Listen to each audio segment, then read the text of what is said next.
Bazoo! Hello, welcome back to Elden Ring Night Rain. Here, as you can see, gaping jaw, though this one is different than the normal one. It's at the bottom, as you can see there are two different options, and the mouth is different. The mouth on the normal one is like white, this one is purple, and even though the description is the same, they are kind of different. You see, this is a harder version. And I decided that I wanted to drop this kind of early because I can check this right now actually. In terms of recordings, this would be number 18 if I like numbered it and dropped it in release. But I decided that I wanted to drop this without a number and drop it now despite being recorded later because it is a limited time thing, at least for now. And this isn't like the first day that it's available. I think it's the second day that it's available at the time of me playing and recording this. But I didn't really even notice it the first day. Not fully, and I didn't really care to play it. But then I heard, like after getting off the game the first day that it was available, I heard that beating them got you a new currency. And there was like a new shopkeeper or a new merchant. And that interested me. So, day 2 of it being available, I decided I'm gonna hop into the game and I'm gonna fight this harder version of Adel. And I'm going to play them, or I'm just gonna keep playing until I beat him. And I decided that I was going to record like 2 back-to-back attempts, and then after that I would just see where I'd go from there. But here, in case you couldn't tell, this isn't me talking live as I'm playing. This is a a voiceover after the fact, like a recorded voiceover. Don't worry, not sick like I was before. It's just that when I decided to hop on the game and play, it was like 2 p.m. The TV was on, there was a vacuum going. I didn't want to subject you to that. So I decided I would just play muted and I would do a voiceover after the fact. And from here on out, I can explain what I was doing, why I was doing it, and just kind of my thought process. So here, I was going for the Spear Crystallion because, personal opinion, the Spear one is the most dangerous. But once the like magic wielding one got stance broken, I decided to shoot them a bit. There, after I got hit the first time, I tried to do the character skill instead of rolling. It didn't work, so I just rolled. But in case you don't know, Crystallions have a very high poise, like basically like infinite poise, and they take extremely reduced damage until you stance break them. Here, this was early on in day 1, so I decided to go with more runes obtained instead of the guaranteed 10k right off the bat. Here, jumped up, saw that it was a guardian golem. Very happy with that, because these forts, like this type of fort, can either have a guardian golem or a crystallion as the boss. And as I just mentioned, crystallions take extremely reduced damage and have like infinite poise until you stance break them. And Iron Eye kind of garbage at stands breaking. But Guardian Golems, boom, he's over half dead already. So, yeah, Guardian Golems, way faster, way easier. And here, if you played this game a bit, you can probably see my thought process there. Going, okay, there's another fort there, and there's a church here. In case you don't know, there are different like icons to signify the different places that you'll go. And I believe that some things are objectively better. So the one that we just hit, and the one off to the left of the church there on the map, those are forts. And forts are objectively pretty good. There's not a lot of enemies. The boss is easy to get. Like, easy to get to. Easy to access. There, I tried to mark it, but accidentally used it. That was a mistake on my part. But there are also encampments, which you'll probably see at some point. Personally, I don't like encampments. I think they're pretty bad. Because there's a ton of enemies. It's very wide open. Everything looks kinda samey, so it's easy to get lost. Or like go through the same place 2 or 3 times, which wastes time. And the bosses can be in multiple locations, and there can be multiple bosses. And so it just wastes a lot of time. It's not that good. When you're trying to grab the reward, there are constantly enemies attacking you. It's just not a good time. There are also these large churches. The large churches are pretty good. Because, again, it's, despite me calling them a large church, they're actually pretty small. It's like one big room, and the boss can only be in 2 possible locations, and there's not a lot of enemies. So again, you can just run in, kill the boss, get out, super quick, super easy, very good. Now, there are actually 2 different types of forts. I would say these are like big forts, and then there are small forts as well. And small forts are also pretty good. And then, as you can see here, Guardian Golem, so I was happy with that. In the top there on the map,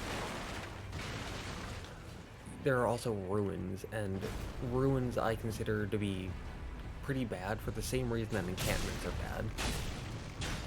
There can be multiple bosses, the bosses can be multiple different places. Everything looks kind of samey. There are tons of enemies that slow you down and will attack you as you're examining this. And so, the 2 different types of forts, this being one of them, and the other one looking kind of like Kenneth Height's fort from base Elden Ring. Here, just decided to grab that because I knew it would be super quick, it wouldn't slow me down much. But the 2 different types of forts and the big churches, those are good, you want to go for those. The ruins and the encampments, not as good. Right there you can see that was a ruin that I, like, hovered over for a very quick second. Here, this was kind of new to me, but I instantly saw Dragon Crest Shield Talisman, which boosts your physical damage negation, which was so nice, and I wanted it so bad, but I was just short on the runes. Here, there is no escape for thee, little pillager. teammate was constantly pinging because the Fell Omen was on them, and we decided to do that first.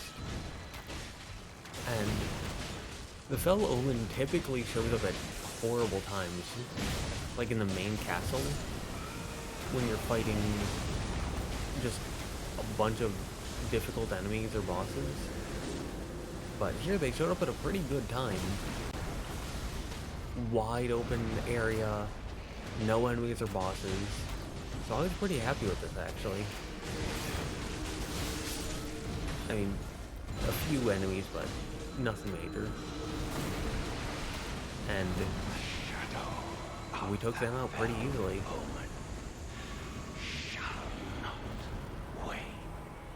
He doesn't actually drop anything, it just automatically gives you the power gained.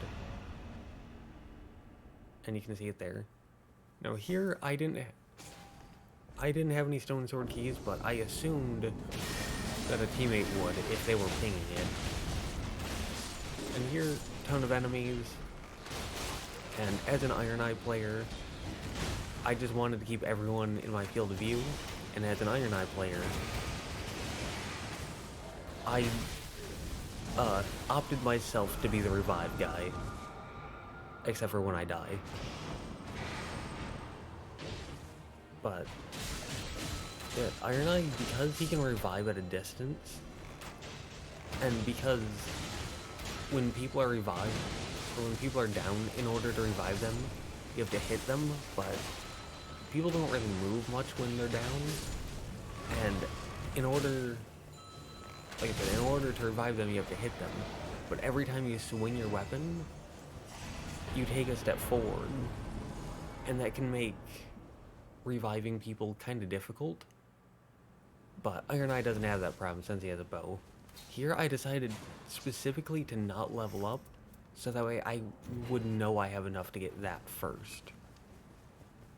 And then they pinged, so I decided to move towards the ping, and I was lucky enough to run into a set of grace.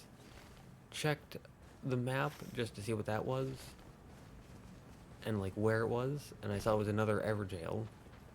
And here I heard one of the like dung beetle things that you can kill for a scarab, and while looking for that I found this Elder Lion, and I figured it's a boss, it's pretty easy,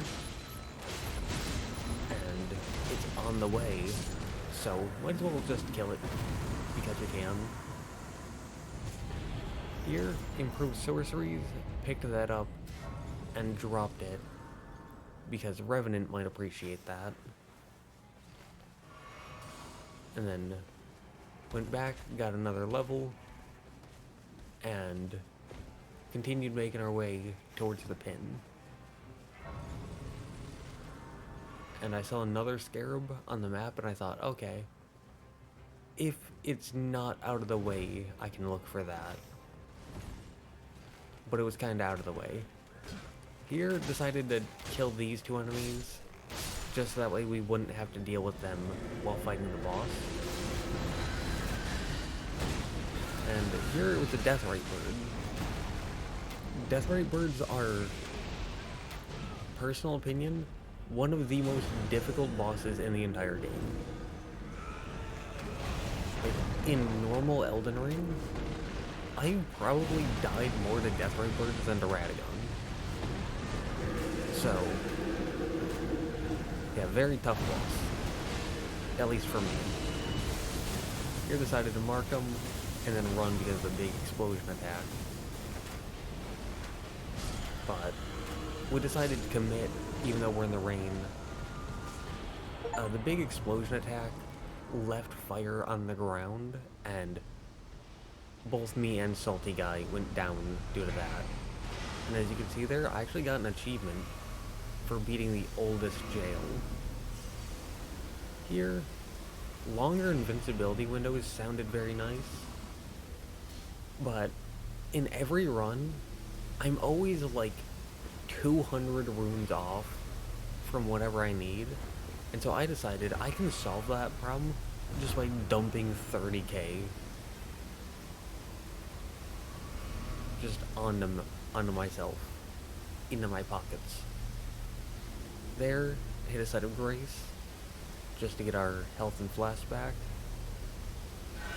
And I was watching my teammates' health because it was getting very low and I was worried.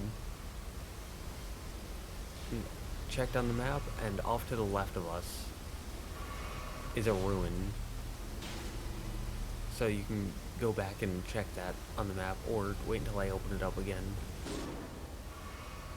But here, teammate died, and I figured they only have one bar, and one bar is enough for me to revive them. And here we're in ruins, so this is kind of what it looks like. A little different because it's in the rain, but, you know. Now here, I have less than half health and 0 flash. Though I do have a relic that gets me HP restoration upon bow attacks. And so, it does have a little cooldown, because it's not every single bow shot, it's like every other bow shot. So I think it has a cooldown of like half a second. But, as you can see, I was at below half health, and now I'm above half health. So it's not like crazy overpowered. But during a boss fight, especially a more difficult boss fight, where you might find flash to be running low a lot, it is a nice quality of life thing. And if you watch me play through the DLC of Elden Ring, you'll know that I really love any kind of healing that doesn't involve sipping a flask. Here, top 2 didn't interest me, so successive attacks restore HP. And I saw a pin and I went for it. Didn't realize that it was the same one as before. And something you may notice me doing when I get rid of pins, or when I'm placing pins, real quick, as you can see, we're just running past the ruins because they're not worth it. They're too difficult, they take too long, they don't give you enough runes, so it's best to just ignore them, especially on day 2. But anyways, something you may notice when I'm the one like taking charge and placing pins is when we get to a location, I'll take the pin off just to get rid of any confusion. But here, off to our right, there's a fort, and off to our left, there's a mine, and I figured we could go to either, or we could go to some third thing. And because I wasn't really leading up to this point, I didn't want to take charge and possibly mess with what my team was doing. But then I saw what the team was doing, and I very much agreed. They placed a pin on the main castle. I placed a pin on the church. The church, they give you an extra heal. And if you've already gotten it, then it goes from being glowing like this to being grayed out. And I was perfectly fine going to the castle. In fact, I think that you should go to the castle either like halfway through day 1 or day 2. And I was perfectly happy to do that, but I wanted to hit the churches first, or at least this church. So got that. I was gonna pick that up because you can pop it to get more runes, but a teammate picked it up first. And there, Finger Seal, I don't care for those. However, projectile damage drop off reduced. In other words, more range. And so, W Revenant for dropping that. I highly appreciated that. That's very much a mark of a good teammate, is someone who will get a reward from a boss, the like purple examine things, and they'll choose something Not because it benefits them, but because it will benefit a teammate. And then dropping it for the teammate. At the time, I had a pretty good laugh about that one. The Black Blade Kindred just taking out a tree with that extremely powerful attack. They're trying to be a little bit greedy and get the revive off a little early. It did not work, but I got the revive off in the end. But I was very surprised by just how much range that had, because I don't really fight Black Blade Kindreds. I don't find them to be that fun. I don't find them to be that rewarding. So I only really, like, at least in base Elden Ring, I only really fought them when it was absolutely necessary, like the duo fight for getting the deep root depths. So I don't have that much experience on them. Here, none of those looked interesting to me, but they looked interesting to my teammates. Or potentially interesting to my teammates, at least. So, picked one of those up, dropped it for a teammate, and there, they pinged the castle. And I was already running to the castle. Here, I had this crossbow, which did significantly more damage than either of my other weapons. But I don't like using crossbows, because you have to load each bolt. So you have to load the bolt, then shoot, then load, then shoot, then load, then shoot. Whereas with normal bows, you don't do that. You just shoot.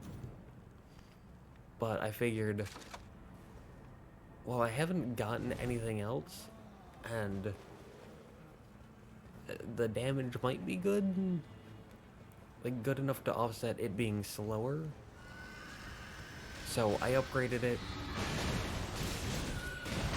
Run forward, and Iron Eye's character skill is a very powerful dodge,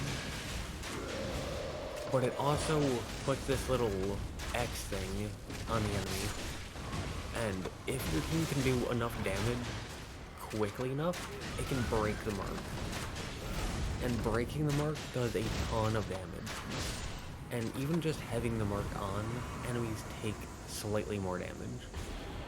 Here, Black Bow, that looked interesting, but I figured, well, I already upgraded the crossbow, so I might as well go with the ringed finger, because that gets me HP restoration every time an enemy dies.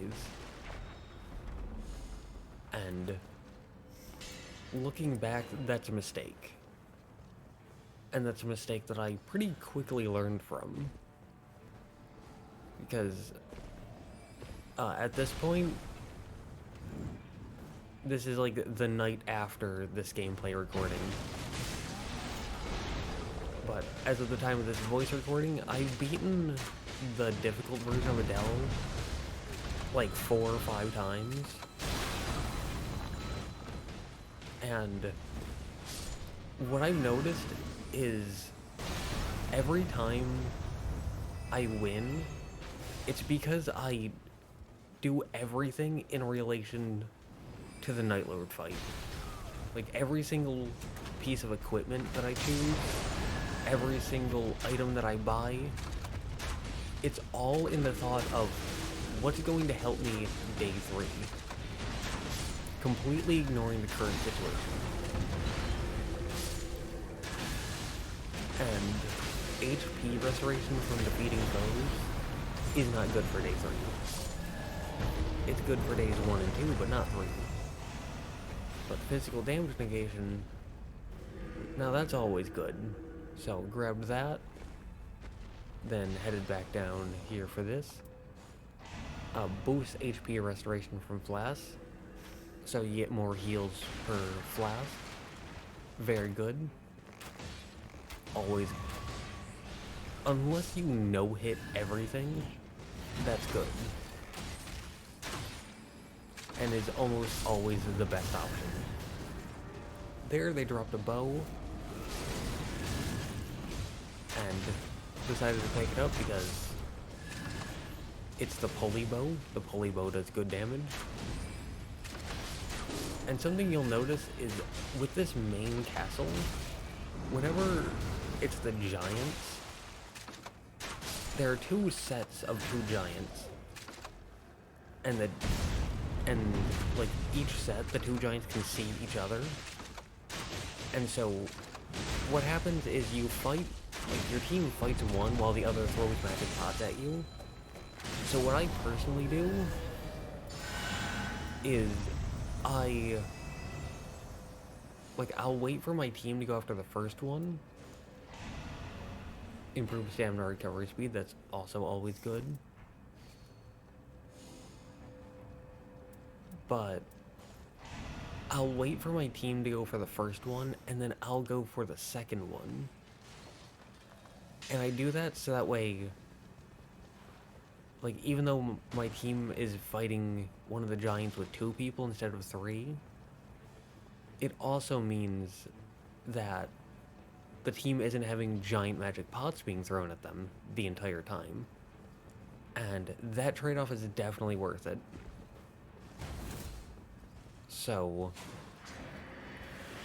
I was a little embarrassed by missing that. But that's something that I do, and that's something I would suggest other people do. Just, if it's the giants, go and attack the first giant to, like, get your team to attack them, and then immediately disengage and go after the second giant. So that way they start melee attacking you instead of throwing pots at your team. I promise you, it will make the castle go by faster, and it will make the castle go by easier. Here the boss got stuck in that, so I decided to ult him, just so we can do some damage. And here, I've heard people say that the Bell-Bearing Hunter is like the scariest boss ever. I don't see it.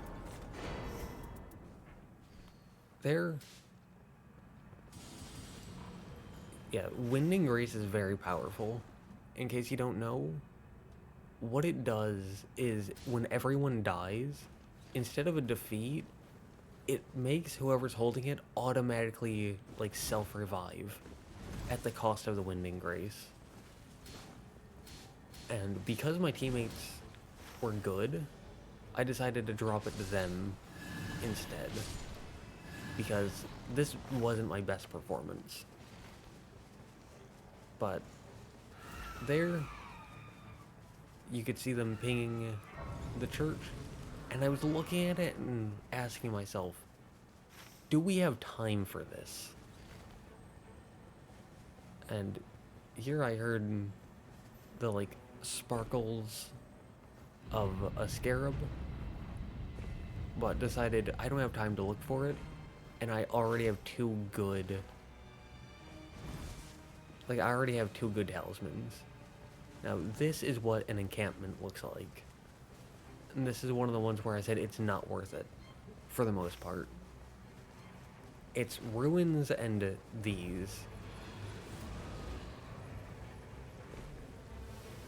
But decided to just keep moving through because, again, they're not worth it, and because the rain means we're on a bit of a crunch time. We gotta go fast. And so glad I decided to check the map there, or else I would have been dead.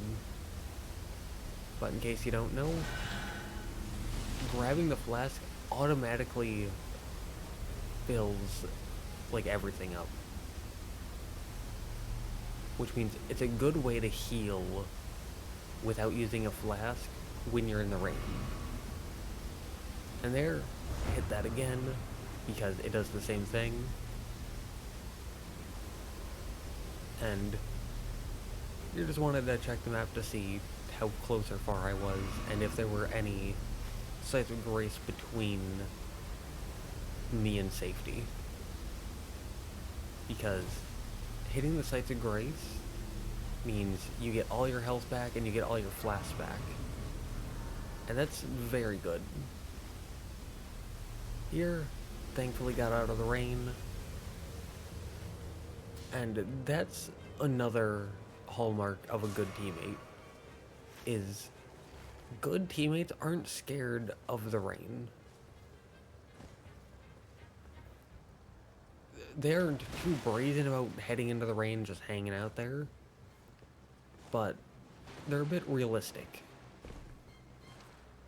Here, I decided to buy 2 Starlight Shards for the Revenant, since they're cheaper on days 1 and 2 compared to 3.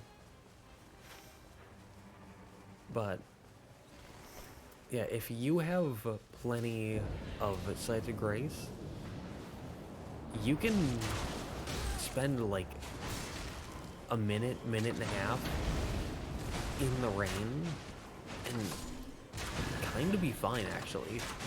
As you can see, I'm going into this fight almost full health with 6 flasks, despite spending a decent bit of time in the rain. So, I understand why newer players fear the rain, but trust me, as long as you're not spending like 5 minutes in the rain, as long as you're keeping it to a maximum of 2 minutes, and that's with Sights of Grace that you're hitting on the way back, as long as you're doing that, you're probably going to be fine. And the reward can very much be worth it. Like an extra flask. Or an extra boss.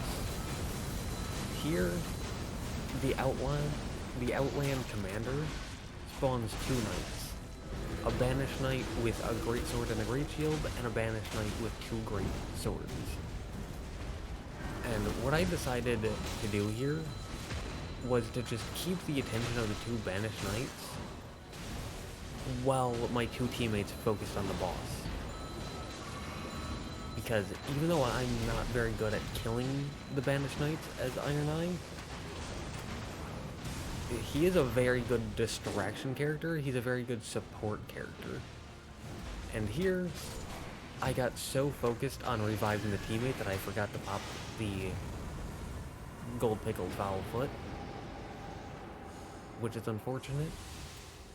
But here, raises physical attack. Very nice. Very nice. Yeah, me opening up the inventory, there was me going, oh man, I forgot to do that. But it's fine. I mean, we were level 14, decided to buy those 2, decided to drop them, realized that I had accidentally automatically picked one up, so bought the 2 of those, or dropped them here, spent basically all of my runes on that, dropped those. I didn't see any animation for it, and I was looking around going, this is a lot of items, and they're all Starlight Shards. Wow, this Revenant has it good. And then, after getting out of this menu, I noticed it. Right around here. Yeah. Our Revenant dropped all of those Starlight Shards because they left. I don't think they did this because they had no faith in our team. I don't think it was that. Because we were doing pretty good up to this point. But I figured, well, they dropped all of their items. That doesn't happen if you lag out. So I don't think it was them lagging out. I don't think it was them not having faith and just quitting. I think what happened was they had to go. Like in real life. They had to go do something. And it would have taken too long for them to get back. And so they just left. And that kind of sucks because we were doing good. And I feel like you might have been able to tell by the timer of the video, but spoiler alert, we did not win this one. And I feel like we could have won if the Revenant didn't have to go. However, I'm not blaming the Revenant. They were a good teammate. It's just that sometimes things happen in real life, and you gotta go. But here we can see difficult Adel for the first time. And in case you couldn't tell, they're automatically coming out the gate on phase 2. So Adel has 2 different phases, and they pop into phase 2 at like 60 to 70% health. But this more difficult version of Adel, they start out at phase 2, and they actually have a phase 3 that they go into at 60 to 70% health. But I'm not gonna... I spoiled that we're losing this one, but I'm not gonna spoil what that phase 3 entails. Instead, we're just gonna have to watch and see what happens. Yeah, so that was just a mistime. And thankfully Raider was able to stance break them. And there, just hit him with the mark. And this right here, where they do all the wacky teleports, that's the phase 3 transition. And they fly off, and lightning starts striking everywhere, and these blue things fly up. And I decided to pop ult just to survive the damage. And I was taking constant damage, so I decided to throw a Warming Stone down. Because I went into this blind. Here I thought Salty Guy went down because of his health, but he survived, thankfully. But yeah, if you played the hard Adel fight, you'll know the mistake I'm making here. But I like to go into these games not knowing anything, and I don't like to look things up, so I didn't know that I was making a mistake here.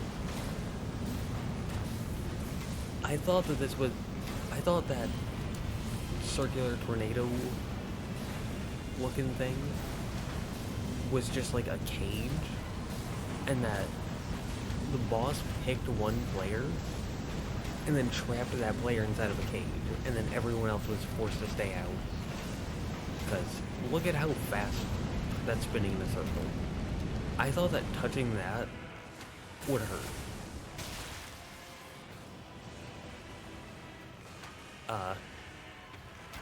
By the second attempt, I'd figured out that you're actually supposed to go inside of the circle, and on the third attempt, I figured out how to do that effectively. Though I'm not going to be showing the entire third attempt. Just a little bit of it. But here, decided to run forward, procced Frostbite, and because I procced Frostbite, I decided to move over to the pulley mode, because it does more damage. But here, just kind of sitting back, not getting too close, and teammate died, so I went straight over to reviving him, and that looked like a tornado to me again, and yep. And here, I was a bit worried. I ended up dying, and I realized, oh, I'm very close to the circle. I could probably just walk in now, because I can't be damaged if I'm already down. He went down, And apparently he didn't pick up the Wind and Grace, so that was a defeat. Which really sucks because both teammates were good.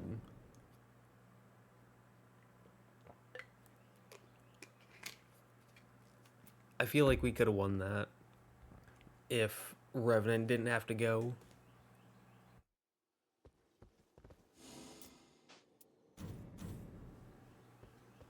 But decided to matchmake again, and I saw that I had 15k, so I thought, might want to buy Dawn,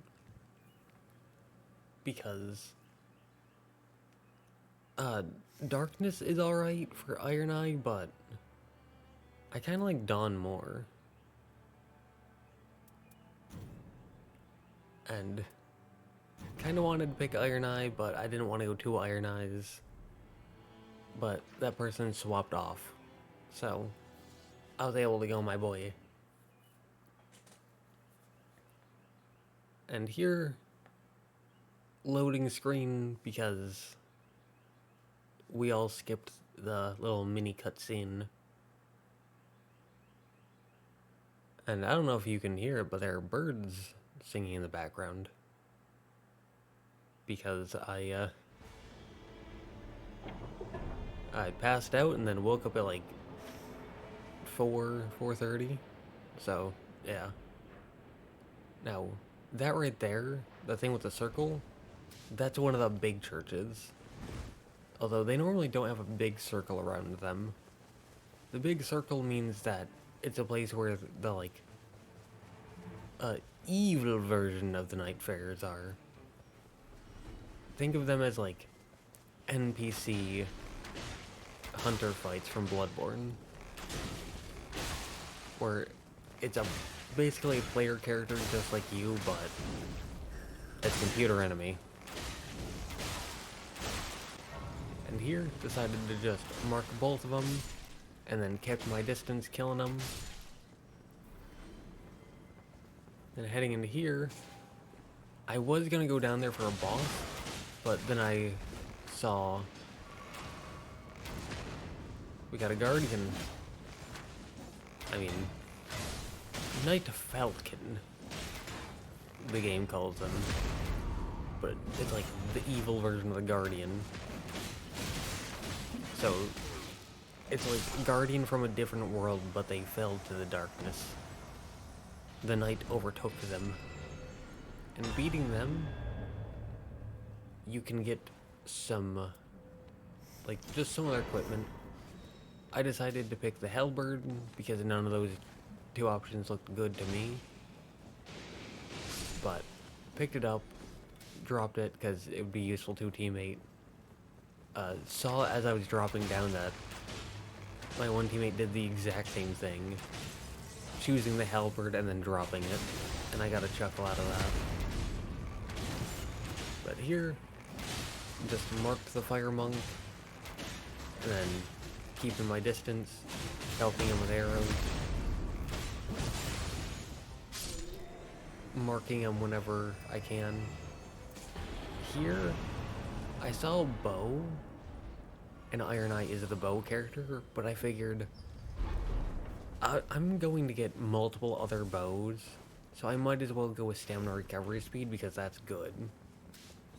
There, I saw ruins, but I don't care for ruins. But I saw a church. I very much like churches, so pinned that and started making our way there. Checked under that just because a scarab can sometimes spawn under there. And there I could see a Blackblade Kindred, and I decided to just give him a wide berth. Just keep my distance from them, respect their personal boundaries, because as I've said before, they're tough. Here Ally was showing a location, and it was a tunnel, and I could get behind that after hitting up the church. So, in case you don't know, tunnels, pretty self-explanatory. It's a tunnel, but there's a mini boss somewhere in the tunnel that drops one of the like purple interact things that bosses drop. And there are 2 to 3 options. One of them is always a guaranteed smithing stone 2. And there, as you can see, as I said before, once we get to the location that I pinned, I take the pin off just to avoid any confusion. But there, continue moving forward, and we head into the mine. He decided to fight some enemies. I was fine with that, just some extra little pocket change. But for this mine, like the mine in this location, you just want to head forward and down, and there will always be this giant. And you always want to fight and just kill this giant. There are, I believe, 4 different mines. And they're always in the same spot. And each one has its own unique layout.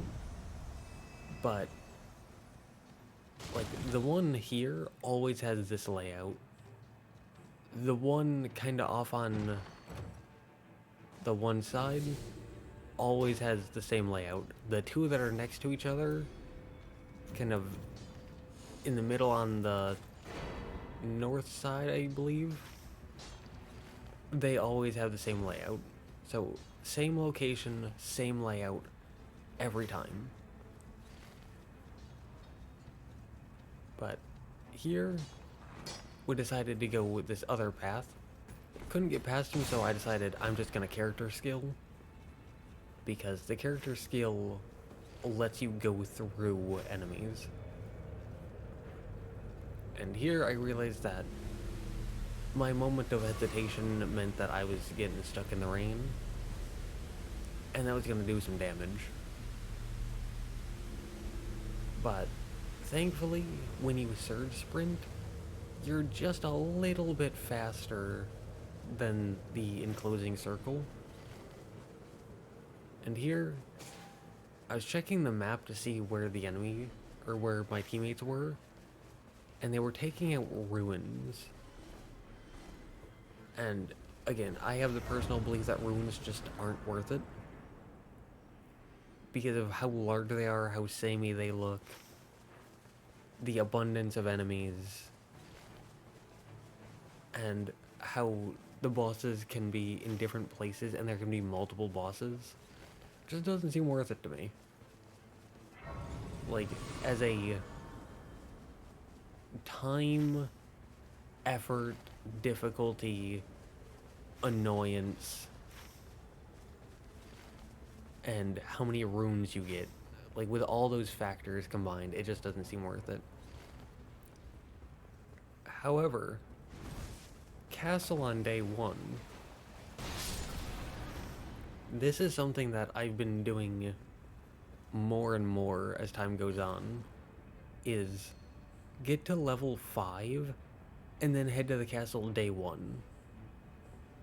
And then spend day 2 fighting the more difficult field bosses. The ones that are actually marked on the map on day 2. Because it's risky, and it's definitely more difficult, but it's worth it. If you have the skill and coordination, the skill, knowledge, and coordination, I should say, it can definitely work out well. But here decided to ult him just to survive. But remember when I said that the Fell Omen always seems to show up at the worst times? Like when you're in a cramped area, or in the castle, or fighting a bunch of difficult enemies. This is what I meant. He always shows up at the worst times. Like when you decide to go into the castle day one to fight a revenant in that small, like, cramped room. But here, the two teammates went after the Fell Omen, so I decided to just keep my distance a little bit and poke away at the Royal Revenant. Here, mistake. I shot when I should have dodged, and I got stunned for so long that they hit me a second time. But thankfully, CC came in, decided to pop his ult to revive me, and he decided to wail on the Royal Revenant while he could for a little bit, until Margit showed up. And here, I just kept focusing on that Revenant. And you might say that I should have fallen back and gone after the Fell Omen. And, you know, maybe I should have, but here, 4U was just AFK. And I wasn't sure why, but he was just AFK. But I also noticed that the Royal Revenant can't get down here. Yer decided to character skill to get back here faster, to get back to shooting him faster, and with that they died. Though, for some reason, they just didn't drop a purple thing, and I thought that was super weird. But decided to run up here, realized, oh, the Fell Omen is still here. I didn't see a health bar, I didn't hear the music, none of that, so I figured he was dead. Silly mistake on my part, because we never got the, like, dialogue that you get when he dies, or the reward that you get when he dies. Shadow of the Fell Omen shall not wane. Yep. When he dies, you get dialogue, and you get a pop-up, and we just never got that. So, assuming he was dead was a silly mistake on my part. There you can see that I did a little twirl because my immediate thought was to go back to revive him, but I realized he's too far away, we're in the rain, he was AFK, it's better for me to just run. As cruel as that might sound now, you'll see that that was absolutely the correct call. But there, hit that set of grace to get all of our health and flasks back. And before you respawned, in case you don't know, when you fully die, you respawn, you drop your runes where you died, and you also lose a level, but the level, like the runes from the level that you lost, can be found on the ground with the runes that you dropped. But there, since we were on the way, I decided to grab that flask,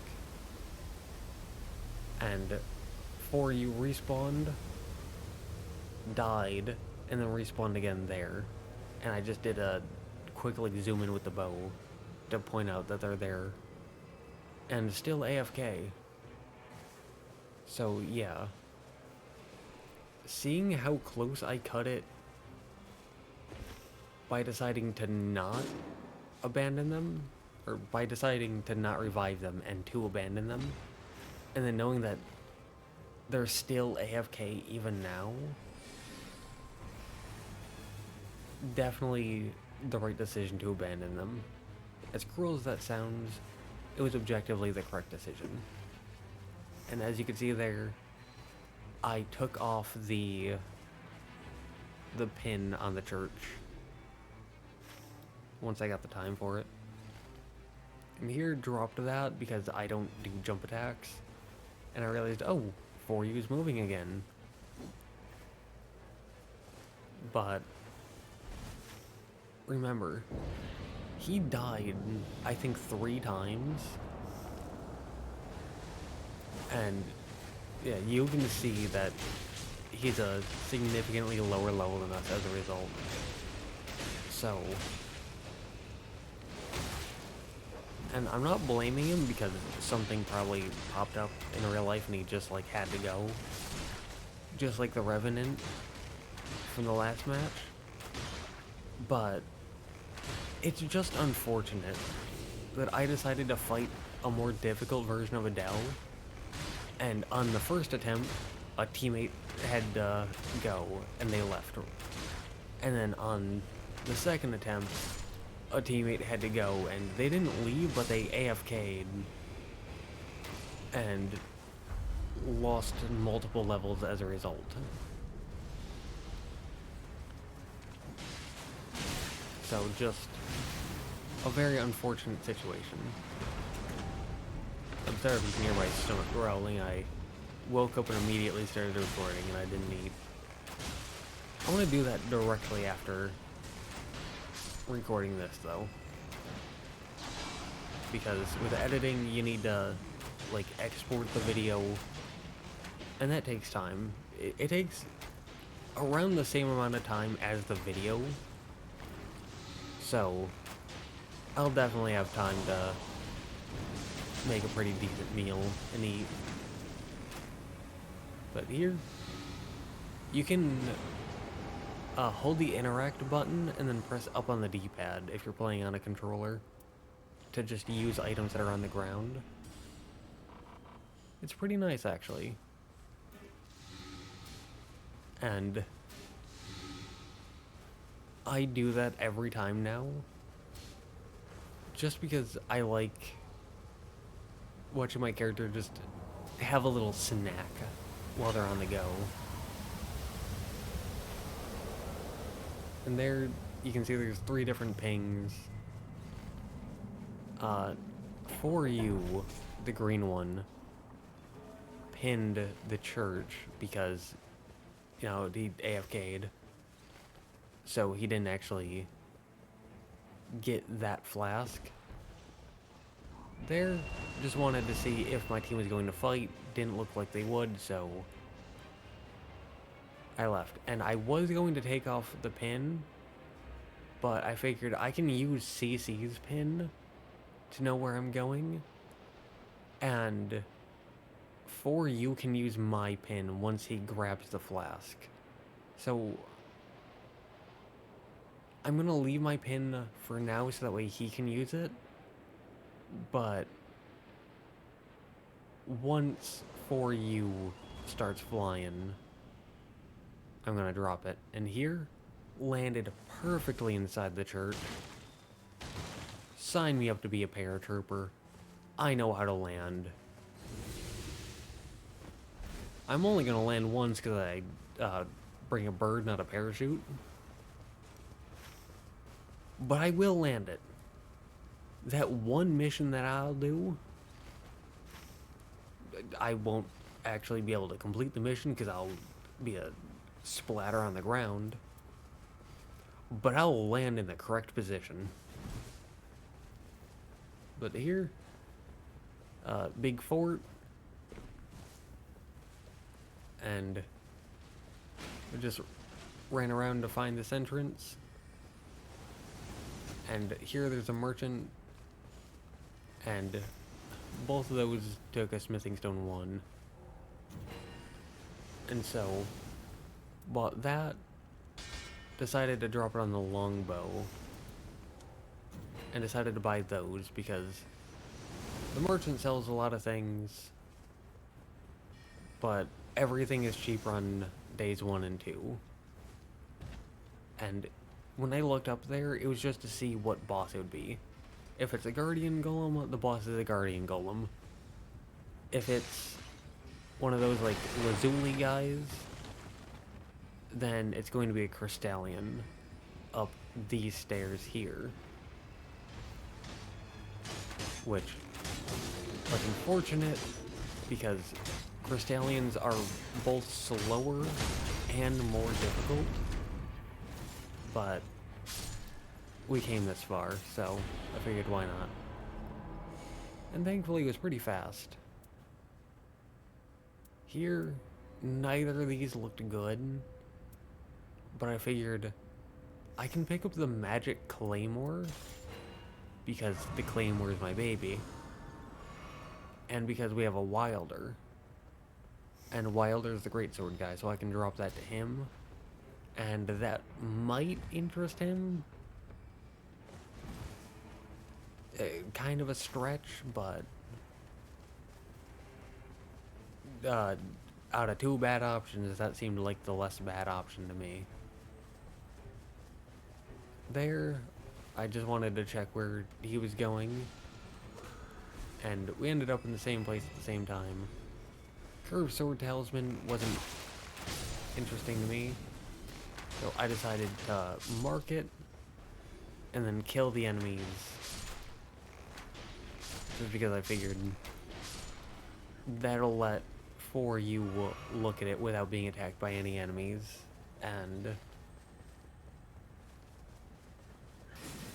yeah, extra pocket change while we wait around. Here, didn't care for that at all. That was useless to the entire team, actually.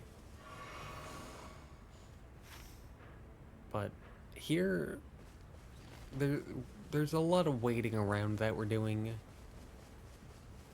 and that was a big mistake. And I would say, for you going AFK, mixed with the waiting around that we were doing there, because, spoiler alert, we're also not winning this one. Though, I will be showing like half the boss fight on the third attempt, because after the second attempt, I'm just gonna point out, with the giants, whenever people go for the first one, I go for the second one, just so the giant isn't throwing magic pots at them. And it makes things go by so much faster and easier, and it is by far the best way to deal with the giants in the castle.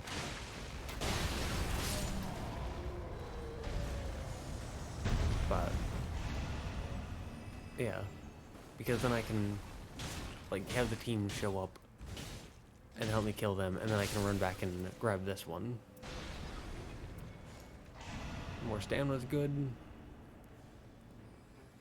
But as I was saying, after losing the second time, I figured I don't want this to be like a 5-hour thing in case I just never win.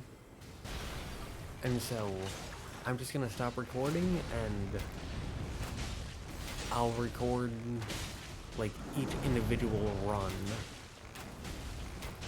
and then if I don't win, then I can just delete the recording. If I do win, then I can have that be like a second video, with the first one being like, I tried the hard Adel, and the second one being, I beat the hard Adel, but I forgot to record, and I didn't realize that I'd forgot to record the third attempt until, like, I think the night 1 boss fight, and I thought, well, at this point it's too late. But then, going into Adel on the third attempt, we were actually doing really good, and so I decided to hit record like a good chunk of the way through the third attempt when I thought, okay, there's actually a really good chance of us winning this. And so, it's not the whole Adel fight, but it's a good chunk of it. Here, Bell-bearing Hunter and CC was just waiting around, waiting for the team to get there. There, the fire made me not see what he was doing, though I'm not blaming for you for that one. Like, he was just trying to be useful. But, anyways, as I've said before, I've heard that people consider... Oh, both of them got grabbed. Wow. But I've heard people say that the Bell-bearing Hunter is like the scariest boss in Night Rain, and I just don't see it. Maybe this is because he's one of my favorite bosses, and so I fight him in every location, every run in Elden Ring, and that includes the Dragon Barrow version, which is super powerful. And I do Dragon Barrow when I do Kaled. Serpent Bow gets you poison, and Adel's weak to poison, so I grabbed that. But Dragon Barrow is meant for, like, late game. Like, mountain. Yeah, I think it's designed for mountaintops, because beating Morgott in Landell, just after him you get the Flame Drake Talisman +1, and then in Dragon Barrow you can get the Flame Drake Talisman +2. So Dragon Barrow is, from a balancing perspective, past Landell. But I do it, and Landell is at like the end of Altus Plateau. But I do Dragon Barrow at the same time that I do Kaled, and I do Kaled before I do Altus. So because of that, I fight, like, every single Elden Ring run, I fight the Bell-bearing Hunter extremely low-leveled. And I love that fight. And maybe that's why he doesn't scare me here. That's the only explanation I can think of for it. Because he does do a lot of damage. Even at level 10, level 11, he can still nearly one-shot you. So he does a lot of damage. But I just don't find him difficult. Like, yeah, he does a lot of damage and he has a lot of health, but he doesn't have, like, the most amount of health, I don't think. And I personally find his attacks to be pretty easy to avoid. But I don't think that's a skill thing, because I am not the most skilled of players. I consider myself to be, like, above average on a good day. I'm not some crazy good player. So I think it is just the extremely high amount of experience I have fighting him while being extremely underleveled. But anyways, that entire spiel was because I find the Bell-bearing Hunter to be a very fun boss. I really like his design, I really like his fight. Two things that can't be said for the Blackblade Kindred.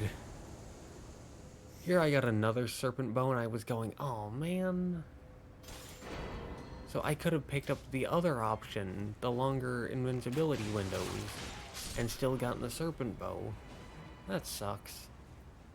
But I still went with the serpent bow here because less likely to be targeted. And then that, damage up when wielding 2 armaments, and reduced skill FP cost. I rarely use skills, but I figured if they're not gonna pick it up, I might as well, because like, it can't hurt, right? And here, decided to kill them just for some extra pocket change while we wait, because we're not doing anything that involves a boss at this point. But here, the circle of rain is kind of coming to an end.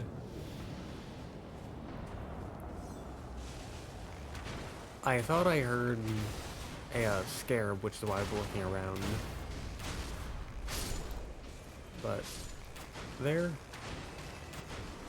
I'm just using the longbow for now because it has better damage. And the poison of the serpent bow just isn't worth it for smaller enemies like this. It's worth it for bosses, typically, but not basic enemies. And here, night, thankfully, I can sit back and my more melee-focused teammates could take the aggro. There, marked the Outland Commander, and he ulted, we broke the mark, I moved in, marked again, and I was thinking about ulting, but then I looked at his health bar and went, oh, yeah, I might as well just save my ult for Adel. There, ran in, marked again, was able to iframe through that attack, thankfully.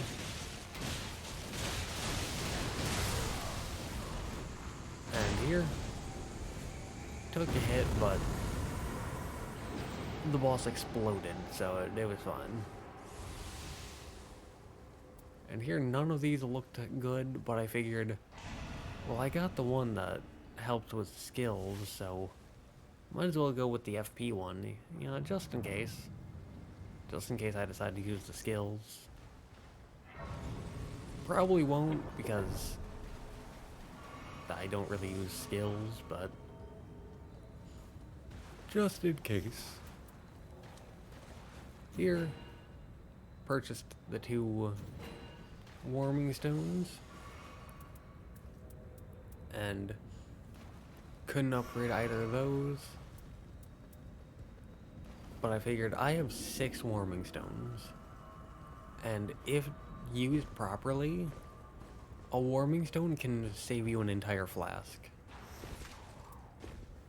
So that's actually a really good thing. I'm basically walking in with like 13 flasks. And then here, decided to just use the serpent bow until they got poisoned. And once they got poisoned, we moved over to the longbow because that has better damage. And as I always am when I play Iron Eye, always thankful for the less likely to be targeted. Less likely to be targeted is actually goated. It is incredibly powerful. I mean, I can be actively attacking an enemy, and I can be the only one attacking the enemy. And I can also be the person who's closest to the enemy. And they'll still just look away from me. Here, I got a little too confident in the less likely to be targeted, and didn't think they were going to go for me. But thankfully, Wilder ulted before I could die to save me from that. and threw down a warming stone and just stood in the warming stone. Didn't realize they did that, which caused me to go down. But every death is a lesson learned. And here I saw a teammate using that blue thing to jump, and I went, oh. So that's like a spirit spring jump that you can use to get inside of the circle. Oh, good to know, good to know. So, I have the personal belief that quote-unquote losing isn't a bad thing, especially under the condition that you learn something. Because then it's not a loss, it's a learning experience. And there, I thought it was all over, but CC thankfully had a winning grace. And so he was able to automatically revive. And then he revived the both of us. And before you went down, I decided to throw down Warming Stone, and I was going to shoot the boss because CC was going for the revive, but then I realized, oh, the boss is going for CC, so I can go for the revive. Which I think is how it should be, considering Iron Eye's the revive guy. There we got a perfect dodge. In case you don't know, grab attacks, which have like a unique audio cue and have a purple glow to them, if you dodge at just the right time, you get like a unique animation, and I believe a unique audio cue with it as well. And that counts as a perfect dodge. And what the perfect dodge does is, I believe, just adds a ton of... Yeah, there, I didn't realize it would do so much damage so quickly. I should have went for the Spirit Spring jump instead of the revive, and then I could have went for the revive after. And then there, he took a massive chunk of health, and I thought, it's all over. But he survived, he popped his ult, and he went for the revives. And I forget what I was talking about before, actually. I got a wee bit distracted and forgot my own thought process. But here, thankfully, we got the revives up, and I thought, okay, we're probably not gonna win this unless we like actually lock in. But I have learned multiple things this attempt. So even though we're probably gonna lose, I'm still pretty happy with this. There, I should have used the character skill. That was a mistake on my part.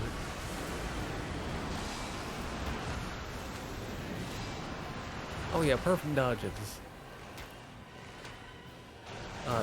Thanks to Adel for reminding me on that. But if you get a perfect dodge, what it does is, I believe, does a bunch of stance damage. Stance damage, if you do enough, is the thing that makes the boss like fall over and stop attacking as they get stunned for a minute, and then you can get a critical hit on them.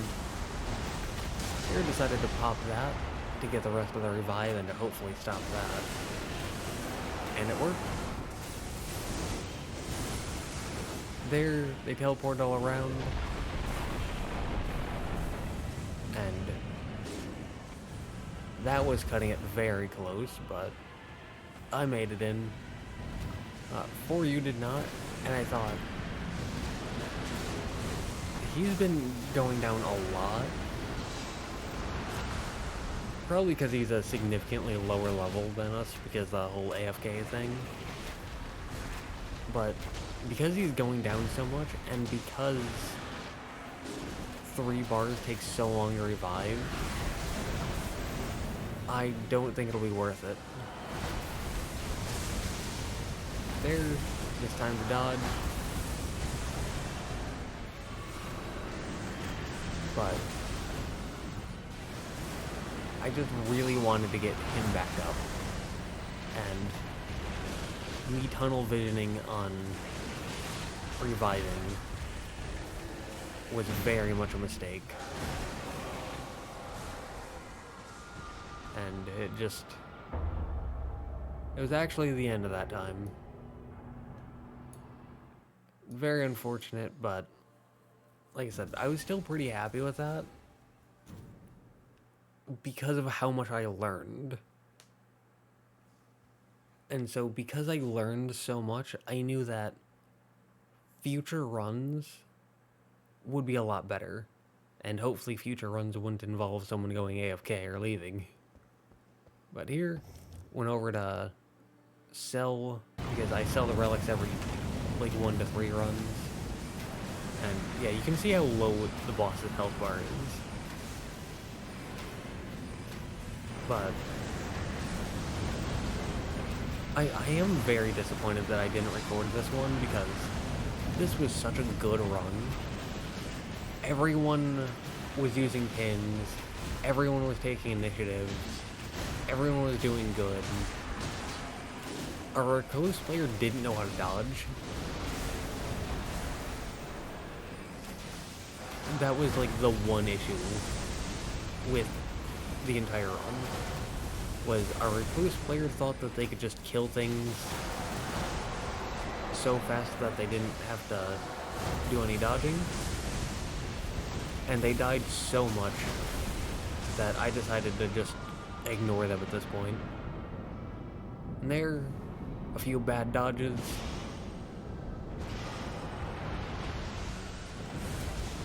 Got me down. And I figured, well, since they're going after him, I might as well, because before the Adel fight, they were doing good. They hadn't gone down too much. There, I saw Adel make their way very quickly, so I decided to just ult to get the revive done, and as you can see, they're down again. So, as I said before, the Arcos just didn't know how to dodge. Though, again, before the Adel fight, they were doing good. So, but we got them down, they died. I had a winding grace just in case we all died. And bowed because my teammates did good. Clapped. Figured clap is a good one, so I might as well favorite that.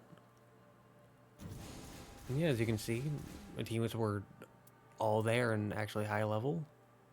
And their Sovereign Sigil, I got 25. And that is a new currency. Now, Sovereign Sigils are royal symbols of the Lords of Everdark.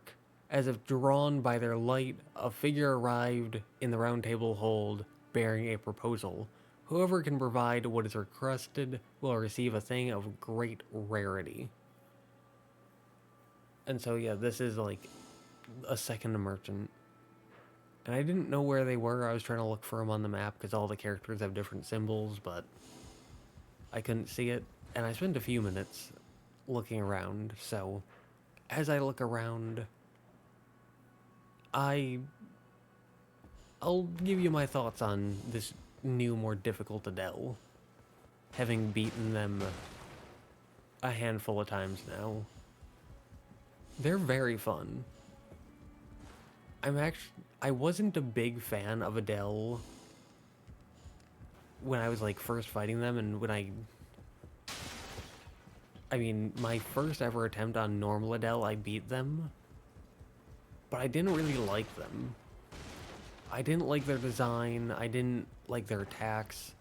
They've kind of grown on me a bit, but I still wouldn't call them like an A tier boss. I would call them like the highest quality C tier boss. I think they're very mid. But that's just a personal thing on my end. Because I'm just not a personal fan of that type of boss.